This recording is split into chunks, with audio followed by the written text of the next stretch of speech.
हाँ जी, welcome to CC Gurukul channel. जैसा कि आप सब जान रहे हैं कि हमने लास्ट टॉपिक जो कंप्लीट किया था अपना इंसोलेशन कंप्लीट किया था, ठीक है, जिसको हिंदी में बोलते हैं सौर विकिरण के बारे में। आज जो हम देखेंगे एल्बिडो को कवर करेंगे टॉपिक को, और भी एक दो दिन टाइम लगा तो मैं एक दो टॉपिक और कवर करा दूंगा। देखो मेरा रीज़न क्या है, मैं छोटी छोटी वीडियोज़ ला रहा हूँ जिससे आपके कॉन्सेप्ट मतलब बिल्डअप हो सके, उसमें प्रॉब्लम ना हो, प्लस मैं आपसे PYQ कराता हूँ, ठीक है। क्योंकि मैंने क्या आपको बताया है कि ये भी जो कोर्स चल रहा है प्रीलिम्स फोकस है, और प्रीलिम्स फोकस बनाने के लिए हम PYQ पर फोकस करते हैं अपने, और PYQ से हम थीम पकड़ते हैं और वो देखते हैं कि थीम रिपीटेड होती है। तो वही टॉपिक मैं आप लोगों को कवर करा रहा हूँ, ठीक है। तो चलिए अब एल वीडियो से स्टार्ट करते हैं। और हाँ प्लीज़ यार, अभी मैं देख रहा हूँ कि हमारे 189 ही सब्सक्राइबर हुए हैं, 188, ठीक है।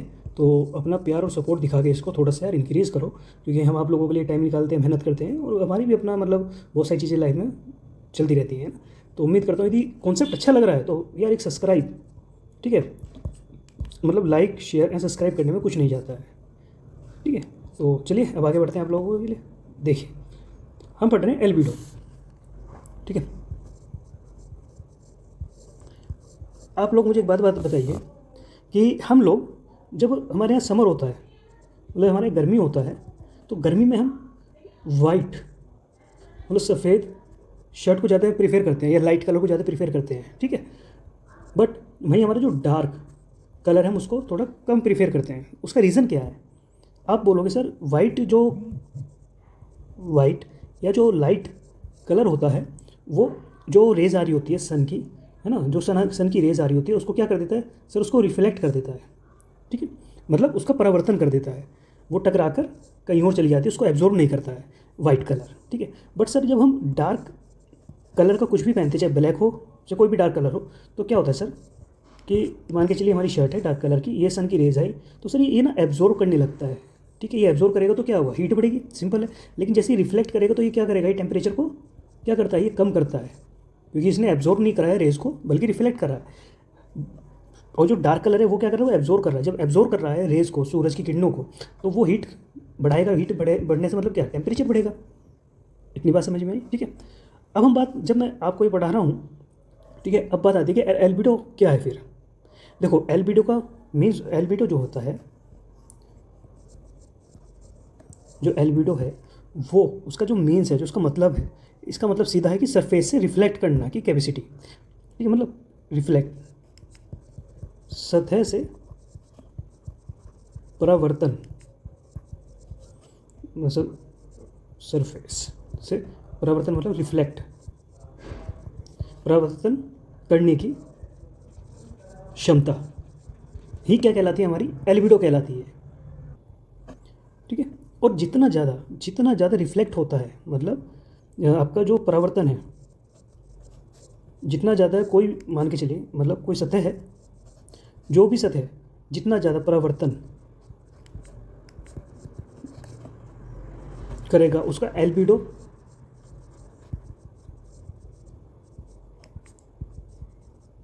वेट,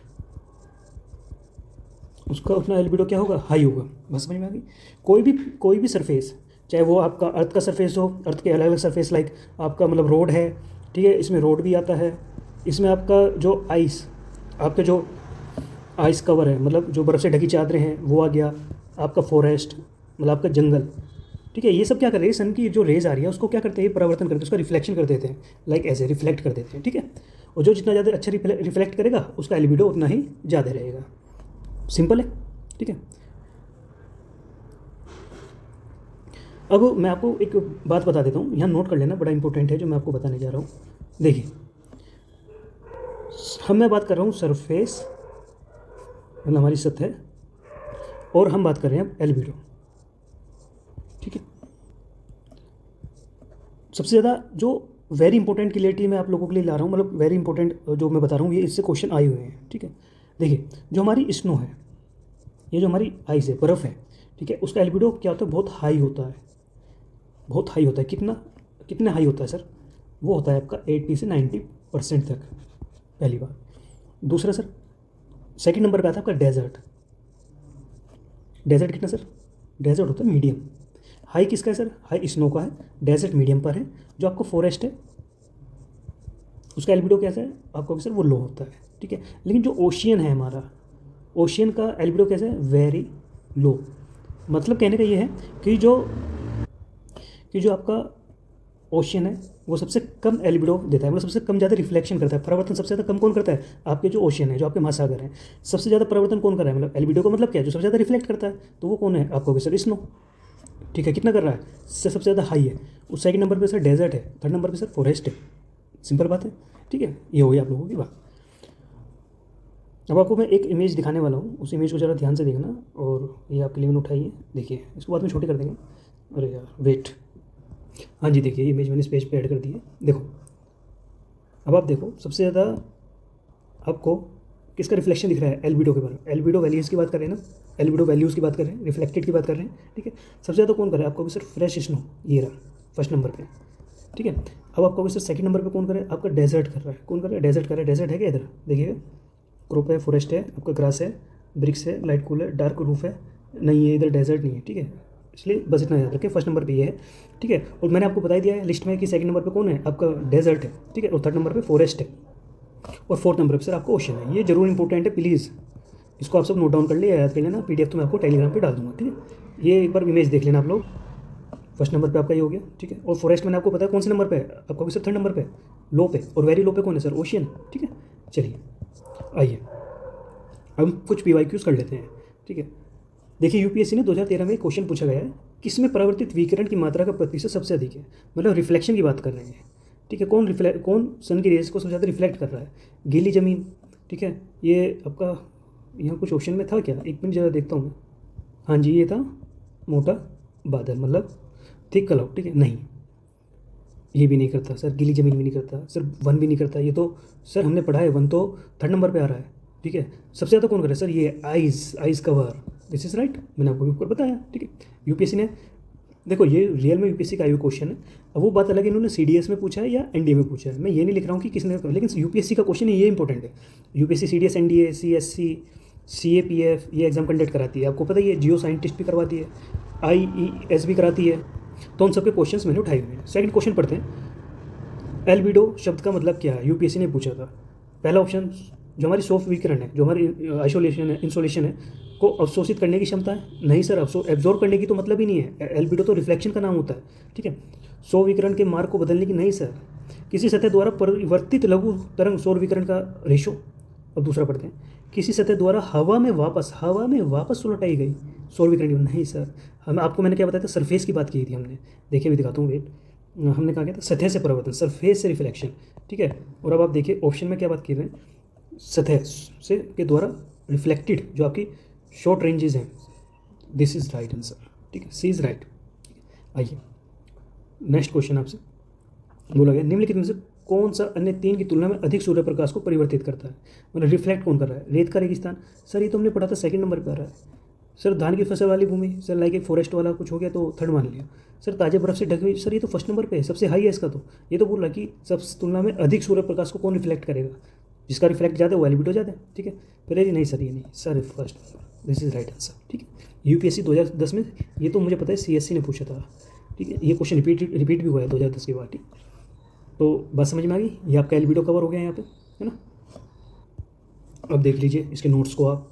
ठीक है, किसी सतह द्वारा परावर्तित रिफ्लेक्ट सौर विकिरण का प्रतिशत, जो परसेंटेज है, उसको हम बोलते हैं एल्बिडो। सिंपल, मैंने आपको बता दिया है। ठीक है, ये सब मैंने आपको बता दिया, आप सब पढ़ लेना, कोई इतना प्रॉब्लम नहीं है। ठीक है, वही है जो मैंने आप लोगों को बताया। पीडीएफ में आप लोगों को शेयर कर दूंगा टेलीग्राम पर, टेलीग्राम का लिंक कमेंट बॉक्स पे होगा। ठीक है, ये देख लो, रिफ्लेक्ट एल्बिडो, ये देखो आपके आईसी तो है, देखिए लो एल्बिडो एब्जॉर्ब हीट, ये देखिए ओशन सबसे ज़्यादा लो जो है वो ओशन कर रहा है, ये बात होगी। आइए अब नेक्स्ट टॉपिक कवर करते हैं, जिसको हम बोल रहे हैं एफेलियन। अपसोर की बात हो रही है, दो हैं अपसोर एक उपसोर। ठीक है, मैं दोनों पढ़ाऊंगा आप लोगों को, बड़े बेसिक से और समझना। पहले मैं खुद समझाऊंगा, फिर आपको ये नोट्स नोट्स में से पढ़ा दूंगा। ठीक है, अब देखिएगा। अब आप लोग मुझे एक बात बताइए, मैं आप लोगों से पूछता हूँ, क्या अर्थ हमेशा सन के सेम डिस्टेंस पर रहती है? क्या जो ये हमारा सन है और ये हमारी जो अर्थ है, ठीक है, क्या इनके बीच की जो डिस्टेंस है ऑलवेज, मतलब सदैव, ये क्या इक्वल है? क्या ये इक्वल रहती है? बताइए, कौन बताएगा? अब बहुत से बच्चे यहाँ सर इक्वल रहती है, नहीं, डिस्टेंस कभी इक्वल नहीं रहती है। ठीक है, अर्थ जो है वो कभी तो, जैसे हमारा ये सन है, अर्थ जो है कभी तो यहाँ हो जाएगी सन के पास, पृथ्वी। ठीक है, या कभी सन से दूर चली जाएगी। ठीक है, ये मैं अर्थ लिख रहा हूँ, मतलब पृथ्वी। ठीक है, जो हमारी पृथ्वी है, कभी तो सन के पास होती है थोड़ी सी, और कभी सन से दूर हो जाती है। ठीक है। अब मैं यही बताने वाला हूँ आपको। देखिए, ये हमारा सन है। जब आपकी पृथ्वी सन से दूर होती है, जस्ट वेट, मैंने ऐसे बना दिया, ठीक है। जब ये हमारी अर्थ है, जब ये सूरज से दूर होती है, ठीक है, तो ये बहुत मतलब इससे दूर नहीं जाती, ये इस दिन दूर होती है, ठीक है। इतनी दूरी वो होती है, उस वो कब होती है? वो होती है 4 जुलाई, ठीक है। सन से जो लॉन्ग दूरी पर रहती है पृथ्वी, वो किस दिन रहती है? वो रहती है 4 जुलाई में, ठीक है। और इसी दिन को हम क्या बोलते हैं? अपसोर, ठीक है। क्या बोलते हैं? अभी पता है ना, अपसोर, ठीक है। एफेलियन बोलते हैं। समझ में आई बात? अब आप कहोगे सर जब 4 जुलाई में 4 जुलाई मतलब ये किसका दिन है? आप कहोगे सर ये तो गर्मी के टाइम का समय है, ठीक है, और पृथ्वी दूर है सन से 4 जुलाई में, तो इस टाइम तो सर फिर मौसम या टेम्परेचर में कमी आनी चाहिए भाई, तो थोड़ा ठंडा होना चाहिए मौसम। बट नहीं, ऐसा नहीं होता है, ऐसा नहीं होता है। बात समझ में आई? अब आप कहोगे सर ऐसा क्यों नहीं होता है? देखिएगा, इसके 4 फैक्टर हैं। टेम्परेचर कम ना होने के कारण जो है उसके 4 फैक्टर्स हैं, मतलब कुछ सम फैक्टर्स हैं, लाइक मैं बता रहा हूँ। सबसे पहले तो ये समझो, जो हमारा एफिलियन है वो होता है जुलाई में, ठीक है। अर्थ से थोड़ी दूर पे होता है।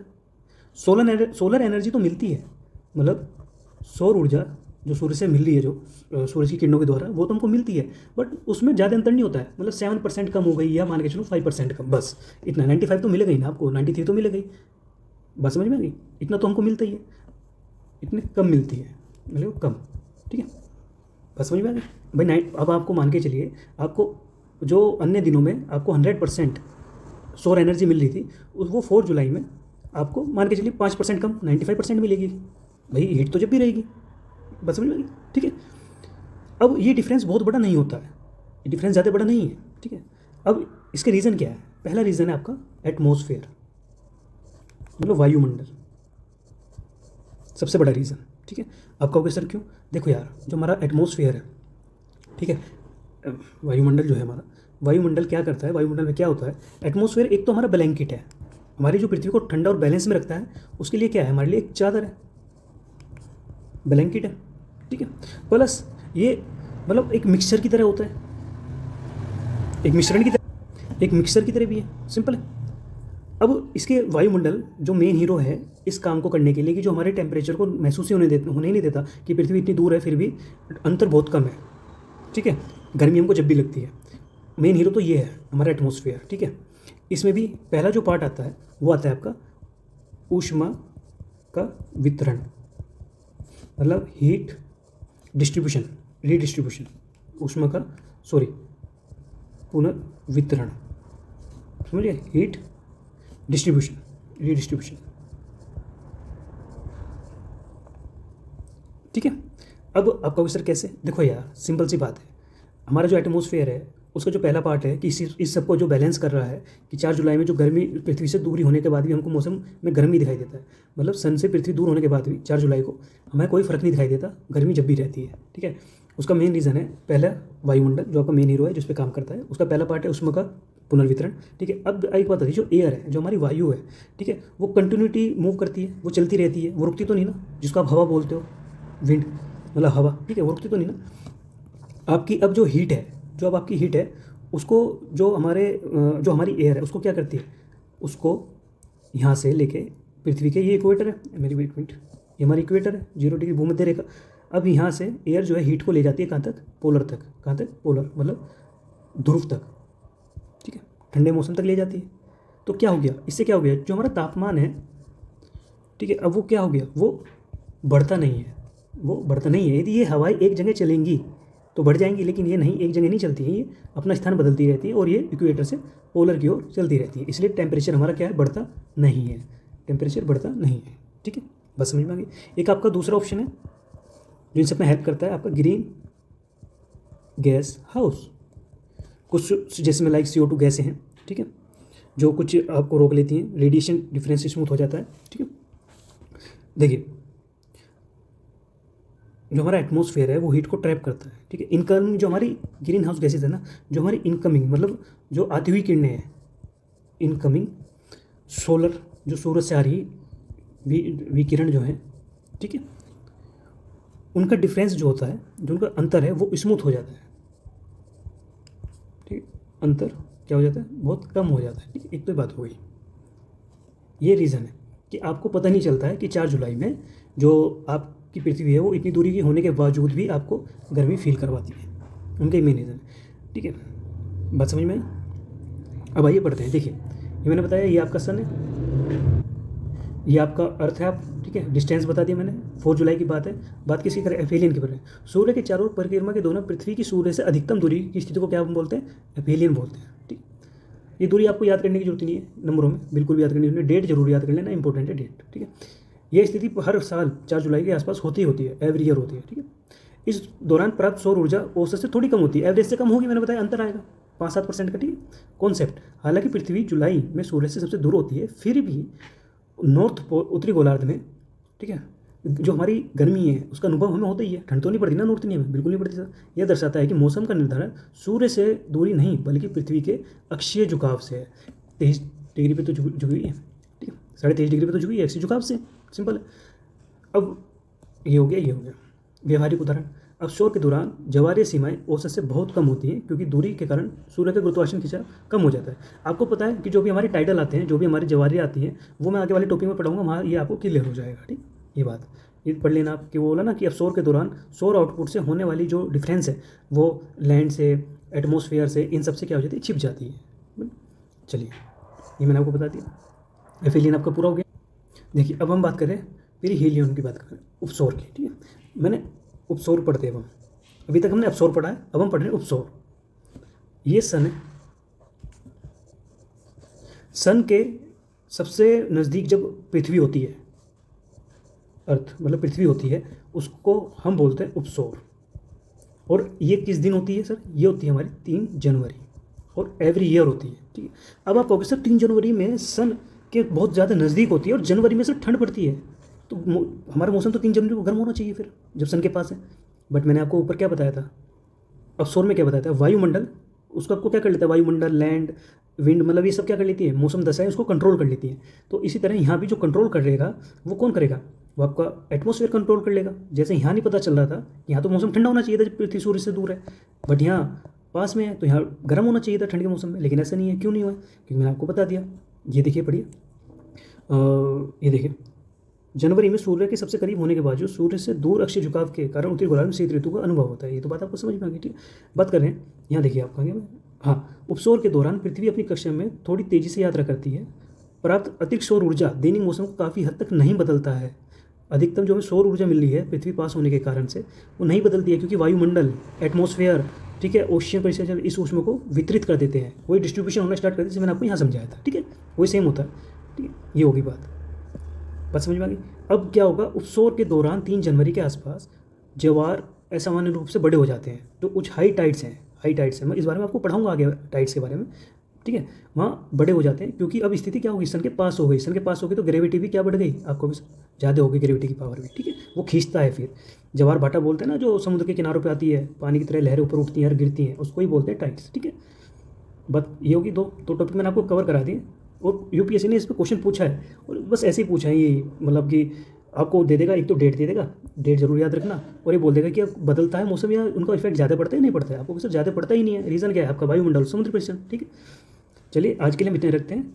आप सभी को प्यार भरा थैंक यू, और प्लीज़ सपोर्ट करें आप लोग, है ना, सब्सक्राइब जरूर करें, है ना, यदि आपको हमारा लेक्चर पसंद आ रहा है। Thank you.